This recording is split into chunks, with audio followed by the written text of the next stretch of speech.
Station, this is Houston. Are you ready for the event? Houston, this is Station. We are ready for the event. IndyStar, this is Mission Control Houston. Please call Station for a voice check. Station, this is IndyStar. How do you hear me? IndyStar, we have you loud and clear on the International Space Station. Thanks for joining us today. Thank you. It's a little bit tougher for you guys, I feel like. It's not too bad. We just set up a camera, grab the microphone, and start talking. Well, first thing we wanted to ask you about was all those amazing photos that you guys have been taking of the racetracks. I remember when I asked you about this, the Q&A we did recently, you said it takes a team, it's like a race team. But what you guys are doing is from 250 miles away, going 300 miles a minute. So what is it like to try to make those photos look as good as you make them? Well, it's pretty tricky, and I appreciate you saying they look good. It takes a lot of effort and a lot of time for me that I've invested. This is my weapon of choice. It's a Nikon D5 camera with an 800 millimeter lens and a 2x doubler. So it's 1600 millimeter lens, and it's manual focus, and the timing you do have to get just right. The windows we use are in the Russian segment, so they're quite small, about 12 inches in diameter. And so I sort of have to plan. The ground gives me a good heads up when the targets are coming, or at least a map that lets me zoom in on what it is I want to take a picture of. And they provide some products that show a picture of what it might look like from, say, 250 miles away, and then 50 miles away, and then zoomed in. So I look for those features on the ground, and when the timing's right and the clouds are clear, I can snap usually several pictures in the time it takes to pass overhead, which is usually between 2 to 8 minutes, depending on the angle of approach coming over the top. And do you ever miss the shot and think, darn, now I got to wait an hour and a half and try again? Yeah, you would be surprised at how many shots I've missed and how many times I've been down there looking out the window and just realized that something passed me right by, or that I just couldn't find it. The thing is, when you look through this lens, all I see is really something that's probably the size of a couple of football fields, maybe 10 football fields laid out in a square. So what I see without looking through the lens and what I see looking through the lens is totally different. So I have to sort of aim the whole camera in the general direction and then hope that I see it, and then start a scan pattern with my eye. And all this while, like you say, we're traveling 300 miles a minute. So I've gotten better at it. I don't know if the pictures are getting any better, but I hope so. And the manual focus thing adds an extra challenge, because then I got to tune my eye just right to make sure I get the features focused. I don't think anyone's disappointed with the photos, and I hear from what we saw on your Twitter account, we can expect to see a shot of IMS here in the coming days. Yeah, I've got a good picture of Indianapolis Motor Speedway, and I know that one of our colleagues, Shane Kimbrough, took one. It was either last year or the year before, and it was a really nice shot. I don't know if he used the same setup, but yeah, about a week or so ago, I got a great shot of the Speedway. I got several, actually. I didn't want to leak it for the road course race. I thought I'd save it for coming up for the big race on the 27th, but hopefully we'll see that out in about a week and a half. It's funny, we see you sitting there wearing your RPM Foundation shirt, and it just got me thinking, how much of your own clothing are you allowed to bring to space? Not very much. I'll be wearing this the whole increment. It's the same shirt, and it won't get washed. But we get a few items of our own, just a handful, and we really have to be selective about how we use them and where we wear them, sort of for audience-appropriate events. I don't wear this every day, but we do get a handful of things, other items that we can take up of our own as well. But we're pretty limited in the space and volume that we can take up for personal items. Let me ask you real quick before we get off those photos, those amazing photos. It's just, why did you decide to do this? Why was this something that you thought people would enjoy while you're up there? Because this is I imagine you're pretty busy with your mission, and then you got this kind of the side project for you. Yeah, we are extremely busy. Our days are scheduled right down to 5 and 10 minute blocks, and I have to find moments of opportunity to sneak down and get these photos.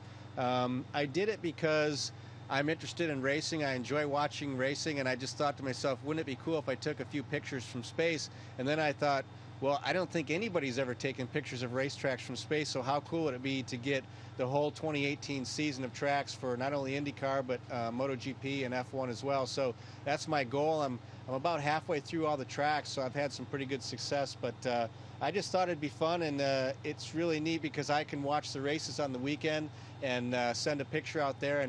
And the idea is that I can engage a different population, a new population for NASA, to get folks interested in what we're doing in space, and also share the fact that we have common interests with everybody else, and sort of join those two groups and maybe be a positive influence or positive experience and outreach for both sides of the fence, racing and space exploration.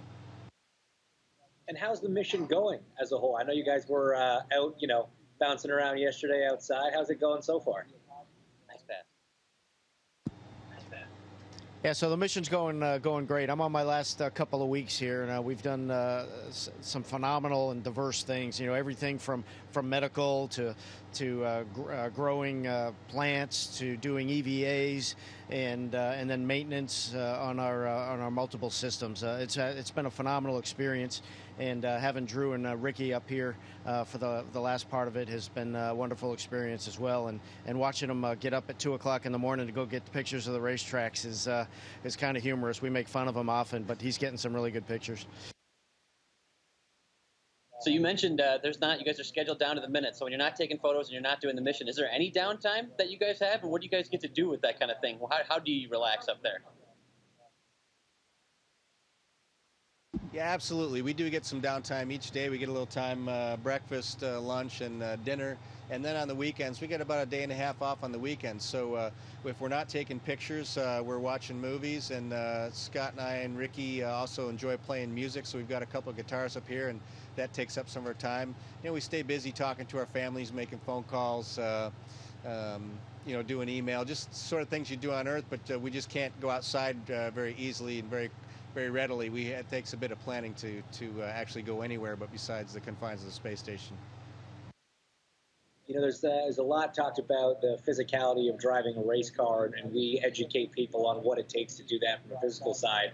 Obviously, there are physical challenges being an astronaut, but when you're up in space for that amount of time, I imagine still training is a big part of what you guys do. So I assume some of your time blocks are dedicated to physical activity as well? Absolutely. We train more than we fly. In fact, if you look at the amount of time that we as astronauts spend in space versus the amount of time that we do in our career, if you look at the ground time versus space time, space time is literally between 2 and 5%. Some people more, maybe up to 10% of your time, but really that's pretty rare. And everything we do on the ground is about training and mission support. And then while we're up here, we do a fair amount of training. Scott and Ricky and I just had a training session today for the capture of the upcoming cargo supply ship, the Cygnus vehicle, and that involves using simulators and prepping and sort of rehearsing those events that we're going to see, and make sure we build that muscle and mental memory so that if things go wrong or anything's off nominal, we have the essays, the situational awareness to expand the boundary and not only deal with the off nominal things but the nominal things as well, to make sure that we can recover and continue on with successful operations. I know we don't have a ton of time left, but I just wanted to ask real quick. I mean, just basic things. What do you love about being in space, and just that somebody might not know? And then, is there anything that you don't like? Is there anything that's tough being up there for so long? So the things that I think are really cool about being up here is it's a really unique environment. You can float around. You can do all kinds of different things. You can do some science without having gravity as a variable. It's a really neat place to be.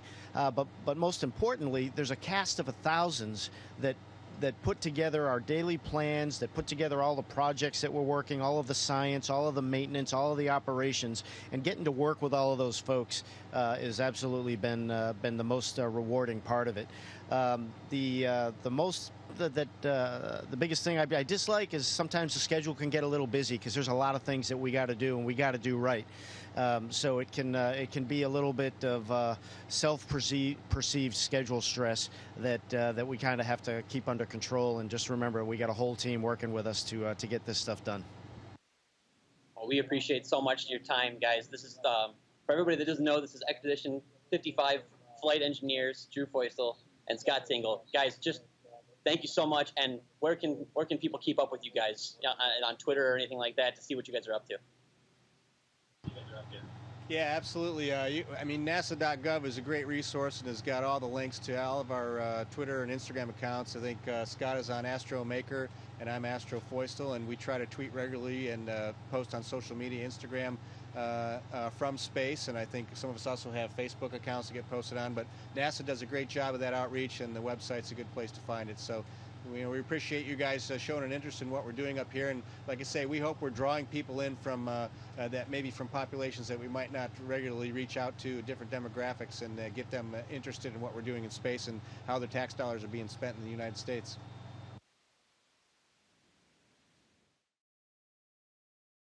Station, this is Houston ACR. That concludes the IndyStar portion of the event. Please stand by for a voice check from the Off the Track with Hinch and Rossi podcast in a little over 1 minute.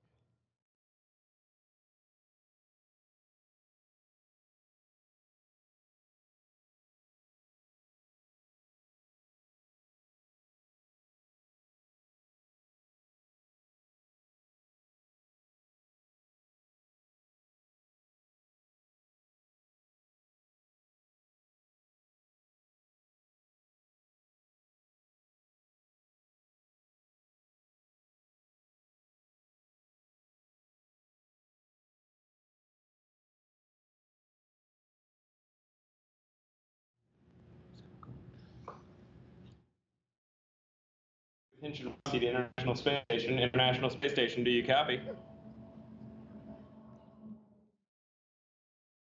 Really loud and clear. Well, what's up? How you guys doing? You're in space. I didn't know if you knew that. We're doing well. But I can see that you're in space. So just so you know, we can't actually see you guys. So this is one-way video, but two-way audio. Copy that. Copy that. So let's kick it off right away. There are not a lot of people that can put up a good argument when I'm talking to them about having a cooler job than I do. I like to think that you two are two of the people that have that argument. Tell us how that started. What got you into the love of wanting to go to space? Science fiction, I would say, is what got me into the love of wanting to go to space. I grew up watching the Jetsons and Lost in Space and Star Trek, and all those things sort of set the bit in my mind early that wouldn't it be cool to be able to go out and explore space and be on the edge of science and frontiers of what we know as humans and try to expand those boundaries. What are your thoughts, Scott? Well, for me, it was we walked on the moon. The idea of actually putting our feet on a rock different than Earth is just absolutely amazing. So when you tell people that you're astronauts, do they believe you? Or do they think, nah, he's a banker? You know, I usually don't tell people I'm an astronaut unless it's absolutely necessary, typically because it changes the conversation a lot. And I would say by the time people find out that I'm an astronaut, I don't know if it's like with you, they usually believe you because you've been talking about something else for some time. But I don't know what happens when you tell people you're a race car driver. Most people probably know you guys because you're famous, you know, race-winning heroes. Actually, I don't. I tell them I'm an astronaut. So it's funny how that works. Okay, so safe to say we both have pretty cool jobs. All right, that's it. So from now on, I'm going to start telling people I'm a race car driver. Hell yeah, let's go. Perfect. So it's safe to say we all have pretty cool jobs, and this is something we get asked a lot, if you guys weren't doing this, if you weren't astronauting, for lack of a better word, what would you guys be doing? Well, James, I think you guys already know the answer to that question. I had two dreams in life. One was to be an astronaut, one was to be a Formula One driver. So I succeeded with one of those goals, and I'm quite certain I'm too old for the other one. I don't know. What's your... So if I wasn't in the astronaut corps, I'd probably still be a test pilot in the Navy. That's also pretty cool. So because we have the opportunity to give you a ride in a two-seater, that means we get to come to space, right? Oh yeah, there's plenty of room, especially on the cargo ships. Some of them don't have great life support systems, but you'll probably be fine. It's a pretty short trip to space. I mean, I guess a Canadian can do that. Yeah, it's happened before. Now, Drew, I got a lot of flack a couple weeks ago because in the throes of battle, trapped in my race car under red flag conditions, I had to relieve myself, in a less than standard way, And I'll never forget. I got back to my bus afterwards, grabbed my phone, and one of the first things I had was an email from you saying, "Hey man, don't worry, we do it all the time." So I just want everybody to know that a guy from space emailed me to tell me it's totally fine that I peed in my suit. It's still not. It's still not fine. No, it's fine. In fact, yesterday, we had a spacewalk yesterday, myself and Ricky Arnold, and I'm actually pretty proud of myself. Believe it or not, this is rare. I didn't pee on myself yesterday, but my buddy Ricky did. He's a little older than me, so he has some challenges with that. But I can assure you that on a regular basis, we all fill those diapers to capacity and typically over capacity. So we obviously see you two, and you mentioned Ricky. How many of you are there right now? There's 6 of us on board. We've got. That's all good. Yeah, so 6 on board. We got 2 Russians, we have a Japanese, and we have 3 Americans, and all internationally diverse with 1 team, 1 mission. I know you can't see us, but I'm also trying to throw the mic to James, and he keeps dropping it. So it's a lot harder for us. Yeah. Sorry, man. So you mentioned that science fiction, Anthony, got you into, you're doing backflips. Now that's neat. I'm also going to try that, and it's also not going to work out very well. The science fiction got you into Good space. luck. What's your favorite space movie? That's a great question. I've been asked it before. I don't have any. Every one is sort of becomes my favorite for different reasons. I just like the idea of what I've seen in science fiction is that those things that we see, and I have this theory that just because there are people that thought things up in the movies and made a movie about it doesn't mean there's not real engineers out there thinking things up that will eventually become reality. I mean, designers are designers, whether they're in the movie industry or in real life. And so to me, what I think is fascinating is that sometimes what you see in movies actually becomes reality. And that's, if you look back at the history of all the science fiction movies, many of those things that space explorers are doing in those films have actually come true. And we're doing those now. We don't quite have warp drive yet, but I guarantee at some point we're going to be there or have something like it. So is The Martian like realistic?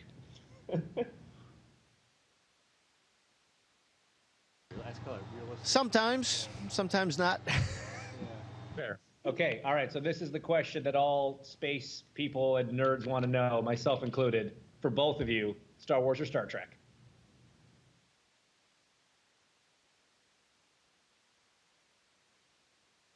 It depends what kind of mood I'm in. So both. So the answer is just yes. I'll vote for both. Yeah, yes. It's just a flat out yes. So our producer Thim is a massive fan of everything space. I feel like we should give him the opportunity to ask a question that he wants, because we normally don't allow him to speak, but he's been looking forward to this for a really long time. Well, thanks. Yeah, we're ready. Yeah, if we don't know the answer, we can make it up. Well, I just got to say, I mean, you guys, you're astronauts, you're into fast cars, you play guitar. Like, was your goal to just be the most interesting person at every party you go to? Do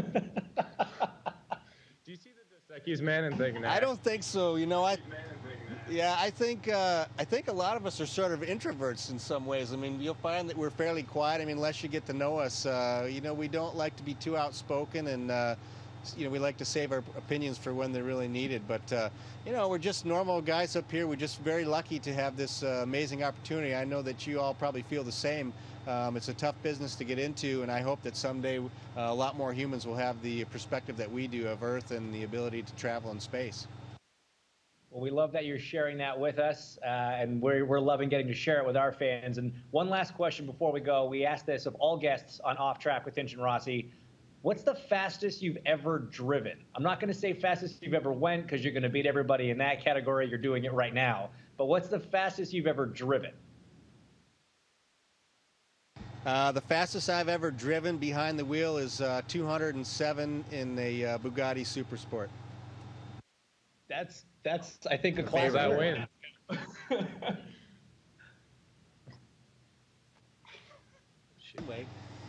Yeah, so for cars, my fastest speed was 122, and I can't tell you what kind of car it was because my dad might be listening.